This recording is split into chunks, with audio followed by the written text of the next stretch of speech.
আসসালামু আলাইকুম। যে যেখান থেকে আমার ভিডিওটা দেখছেন আশা করি সবাই ভালো আছেন। গত দুইটা পর্বে আপনাদেরকে বাবার বাড়িতে কোথায় কোথায় গেলাম, কি কি কিনলাম সেই ভিডিওগুলো শেয়ার করেছি। কিন্তু আজকের ভিডিওটা একটু কষ্টের, যেহেতু বাবার বাড়িতে আজকে আমার শেষ দিন, আজকে রাতেই আমি চলে যাব। তাই ভাইয়া বলছে চলে যাবা যখন 2 থেকে 3 মাস পর আবার দেখা হবে, আবার আসবা। চলো আজকে একটু ঘুরে আসি। আজকে ভাইয়ার পক্ষ থেকে একটা ট্রিট দিতে চাচ্ছে ভাইয়া। দুপুরের খাবারটা রেস্টুরেন্টে খাওয়ার জন্য অনেক অনুরোধ করছে। তো শেষবারের মতো যখন চলে যাব, মা বলছে না আজকে ঘরেই আয়োজন করি, আমার মেয়েটা চলে যাবে। আমিও ভাইয়াকে অনেকক্ষণ বোঝালাম যে আমি আবার আসি তখন খেতে যাব, কিন্তু ভাইয়া তো কিছুতেই মানছে না, ও নিয়ে যাবেই।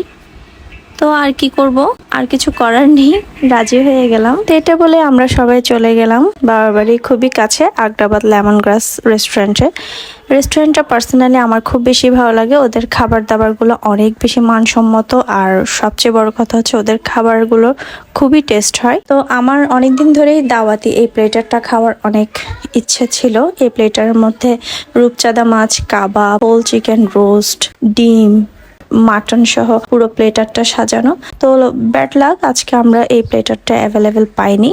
মাটনটা শেষ হয়ে যাওয়াতে আমরা প্লেটারটা আর অর্ডার করতে পারিনি। প্রতিবারের মতো ফ্রাইড রাইস যেহেতু আমাদের সবারই খুব পছন্দের তালিকায় আছে, তো আজকেও আমরা ফ্রাইড রাইস অর্ডার করেছি, কিন্তু ডিফারেন্ট আইটেম অর্ডার করেছি। গতবারে আমরা যে আইটেমগুলো খেয়েছি ওগুলো আর অর্ডার করিনি, কারণ ওগুলো তো আমাদের ট্রাই করা হয়েই গেছে। তো আজকে নতুন কিছু আইটেম অর্ডার করেছি, আর এখানের মধ্যে চিকেন সুইট অ্যান্ড সোর একটা আইটেম ছিল, প্রন সিজলিং ছিল, তারপর ছিল ক্যাশিউনাট সালাদ, চাইনিজ ভেজিটেবল, চিকেন ফ্রাই। তারপর গতবারে যেহেতু বিফ সিজলিং খেয়েছি, তাই আজকে আর বিফ সিজলিংটা অর্ডার করিনি, আজকে প্রন সিজলিংটা অর্ডার করেছি। কিছুক্ষণ ওয়েট করার পর খুবই তাড়াতাড়ি আমাদেরকে খাবারগুলো সার্ভ করে দিয়েছে।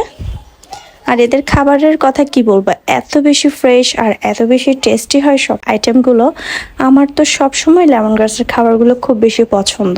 সব খাবারই খুবই ভালো ছিল, কিন্তু তার মধ্যে আমার 3টা খাবার খুবই বেস্ট লেগেছে। সেটা হচ্ছে এই যে প্রন সিজলিংটা একদম সফট এবং জুসি ছিল, আর টেস্ট তো অনেক বেশি ভালো। তার সাথে আমার ক্যাশিউনাট সালাডটা দারুণ লেগেছে। দেখতে পাচ্ছেন আমার ছেলেও খুব সুন্দর করে খেয়ে নিচ্ছে, একদম ভালো ছেলের মতো। এতগুলো খাবারের মধ্যে সবচেয়ে বেশি বেস্ট লেগেছে চিকেন সুইট অ্যান্ড সাওয়ার।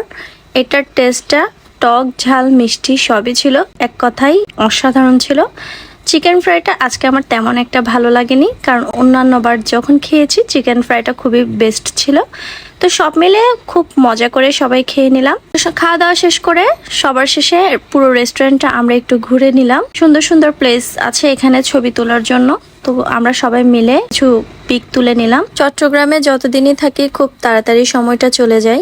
এত আনন্দের মধ্যেও কিন্তু প্রতিবারের মতো কষ্টের মুহূর্তটা আবার ফিরে আসে। তো আমরা রওনা হলাম চলে যাওয়ার জন্য চট্টগ্রাম থেকে। এখন আমি চলে যাচ্ছি চকরিয়াতে। তো আসার সময় আসলে মন মানসিকতা তেমন একটা ভালো থাকে না, যে ভিডিও ক্লিপ নেব বিদায়ের সময়, এই মন মানসিকতাটা থাকে না, তাই আর সবাইকে ছেড়ে আসার ভিডিওটা আর করা হয়নি। সম্পূর্ণ রাস্তায় গাড়িতে বসে বসে চাঁদের দিকে দেখে চিন্তা করছিলাম। বারবার মনে পড়ছিল আসার সময় যে আম্মু গেটে দাঁড়িয়ে থাকে ভাবি সহ, ওদের কথা মনে পড়ে, ভাইয়া আব্বু যখন গাড়িতে তুলে দেয় সেগুলো মনে পড়ে। তারপরেও সবকিছু চিন্তা করে নিজেকে অনেক লাকি মনে করি, কারণ আমি তো যখন ইচ্ছা তখন চাইলেই আসতে পারি। হয়তো বা আসা হয় না বাচ্চাদের লেখাপড়া, স্কুল এইসবের কারণে, তারপরেও তো আমি 3-4 মাস পর আমি অবশ্যই আসি।